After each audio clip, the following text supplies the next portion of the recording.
So a little over a week ago, I did something very, very scary for me, and that is for the first time as a veteran of the games industry, I actually released my own game into playtest for everyone to see. Oh, I didn't get very long in before that cough. I'm sorry. Um, this is the playtest for Lock and Stone. This is my solo developed adventure game that I've been putting up on Steam and getting people to play. And I wanted to talk a little bit about, that process of what it looks like to, go through playtesting a game, getting feedback, how you iterate on it, and just, a little bit about my indie process here. So, if you're not familiar, my name's David. I'm a solo dev working on Lock and Stone. This is what I'm hoping to turn into my full-time job these days as an indie game developer. I've worked in the Vancouver games industry for a little over 10 years. I started out as a games tester after going through game design school. Started as a game tester, got the opportunity to go into game design, and the whole time, through that 10 years, I didn't really find myself working on the kinds of games that I really wanted to make, that kind of traditional full style release game. Um, and if you're not familiar, Vancouver industry is very much a live service, you know, game development hub. Lots of mobile, lots of, um, ongoing titles. EA is based here, so there's the sports releases, but there's also a lot of like free to play, which is where I worked a lot out of. And last year, you might have heard there's a big wave of layoffs that kind of hit through the industry, and I was one of those. So I kind of, had a moment to step back and think about what I wanted to do. And that's where, this project came from. So Lock and Stone is, I'm developing an Unreal by myself. It's a combination of, I like to consider it like Resident Evil 2's, Raccoon City Police Department, if you're familiar with that, mixed with like this kind of blueprints elements. The basic premise is you're an explorer who has fallen through this, cave system into this, abandoned dwarven ruin. So it's very much kind of inspired by Moria from Lord of the Rings, if you are familiar with that. There's a lot of moodiness to it that I'm trying to do. A lot of what I would probably describe as Metroidbrainia elements, if you're familiar with that. Basically, the idea is you don't necessarily know how to progress until you've gotten information from the environment or from your abilities. So, really what this first playtest was the first opportunity for me to put it in front of people who I don't know and have no incentive to be kind to me. And really get that first like element of true user feedback. I've sent it to some friends of mine, of those of who have done design or development related to things before. So I did get some initial feedback to kind of, do some retuning. But this is the first time I'm actually putting it in front of players. So before I go any further, if you want to help support, me and my efforts, there's a couple things you can do. On Steam, one of the biggest things for indie developers is to get wish lists.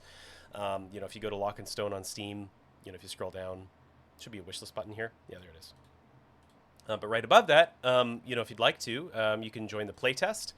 I'm doing it request access right now. I'm basically rolling out updates, and I'll invite in new people, as I make updates, because I don't want everybody to just look at the first batch. I want to kind of phase people in. So yeah, and also I apologize because it's a puzzle game and there's written elements. I am not doing localization yet because I want to get some feedback on the actual mechanics and puzzles, and then I'll roll in localization once I kind of know what the text needs to be. Because otherwise I'd have to maintain a lot of different SKUs, and it's a whole thing. I wanted to talk a little bit about, my process for getting updates into the build. So I'm working here. I'll take you a little bit behind the scenes. I'll need to be very careful as to what I show you and what I don't show you, because as a puzzle game, I don't want to, jump ahead too far. I don't want to make sure. I want to make sure that you're able to actually go in and play and understand the game without spoilers, right?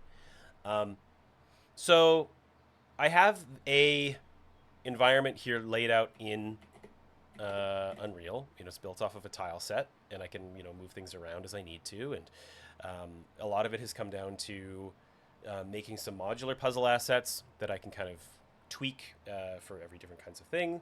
Um, and really, right now, what I have available for people to play is going through the west wing of what I'm calling Direhold, which is this underground dwarven city. So you start out here in the main area, and you do a couple different little loops, and then I end the playtest after you've gotten a chance to really get a feel for how you move around the environment, how you solve puzzles. There is a little bit of I'll just say light combat in the game. I'm not saying it's a very combat heavy game. Like, it is inspired by some elements of Resident Evil, but I will say it's not like a big action shooter kind of environment like that. There is some puzzly combat, I guess is what the best way to describe it. Yeah, so if you want to go in and check out the playtest, I'd love to hear from you. And if you want to do a wish list, I would really appreciate that as well. I'm going to try and do these updates every week, or maybe even twice a week, depending on how things go. I am getting over this. Well, I don't know if I am getting over it, but I have had this cough and cold for about 3 weeks now. So hopefully that will subside. I wanted to also take this as an opportunity to talk about, as indie devs, project management. And I hear from a lot of people that when they struggle with organizing what they need to do next, how to manage something. So I've worked professionally as a project manager for, I guess depending on how you slice it, a year or two. And I've worked as a team lead at EA. And I'm going to go against a lot of what I would have learned professionally and say that I don't think indies should be doing very much in terms of project management. I think the biggest thing about indie development is being agile and focusing on the most important thing to get through to your next milestone. So I'm literally going to show you my really sloppy, this is not cleaned up at all. This is my really, really sloppy Kanban board for the next patch. And this is literally how I'm planning out an update. So I have all these little sticky notes. Like you can go in here into, this is a Miro board. I can say finish my devlog. And I'm going to put it into, well, I have it listed here as musts and shoulds. There's different ways to organize it, but this I'm finding is the best way to do it. I go in here. I've compiled all the thoughts that I need to do for the next stage. I literally will say, all right, I need to finish this. I'm going to move it into my in progress. This is like my current task list of all the things I need to do before I move on to anything else. And once it's done, color coded green, and I move it into done. That's it. That's it. That's all. The reason is, I think that, and I've experienced this myself, is you want to be actually doing tasks. You don't want to be spending a ton of time managing tasks. If you have a big list of stuff, or you have a Jira project, you have all these kinds of different like tables and momentums and burn downs and stuff like that. That's not actual progress. And I think that sometimes it feels really good to look at your structure and say, oh, I'm so prepared, I can do all these kinds of things. But and I'm specifically talking about indie solo development. I think once you get bigger, I don't think this applies as much. But I think it's just so important to actually just lock in and do the tasks you need to do. I try to maintain a to-do list, and I rewrite that to-do list every day by reviewing the old to-do list and everything else that comes in, and I just stack rank stuff in the morning. And then the days that I do that are my most productive days, and the days that I don't do that are, I don't get what I need to do done. So I highly, highly, highly recommend if you're doing an indie development project to maintain something like this. With the caveat of you need to know what your next big milestone is. My next milestone is I need to ship this as a demo.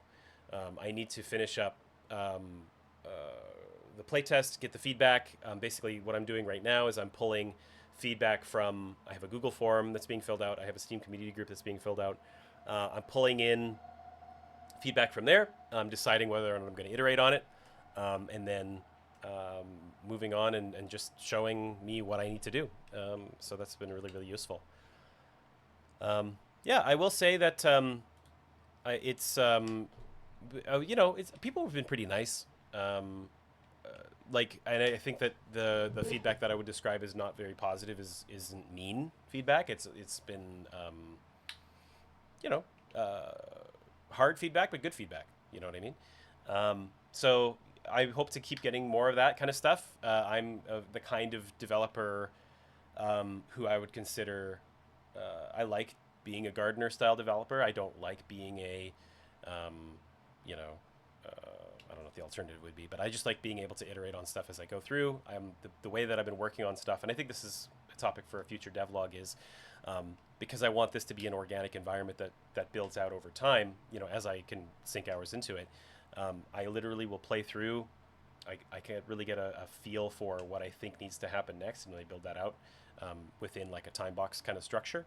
And I, want to be able to iterate on that. I'm back. She had been toying around with the idea of launching into early access, but I think that's a little bit dangerous these days. I don't think it's you know, um, super viable. I'm rambling a little bit now, but yeah. So this is the first devlog. I just wanted to slap something together and get your feedback on it. I would really really love to know some questions you might have or some things you just want to talk about in a future devlog. So if you have anything, please put in the comments. I'd love to talk about some questions you might have. One thing as well alongside development updates from my game is I would love to go on. I think I'm going to go on some subreddits and grab some questions from people about like, especially new people trying to get into games. I'd love to talk about some experiences or questions. So if you have any of those, feel free to fire them down below as well, and I'd love to talk about that stuff.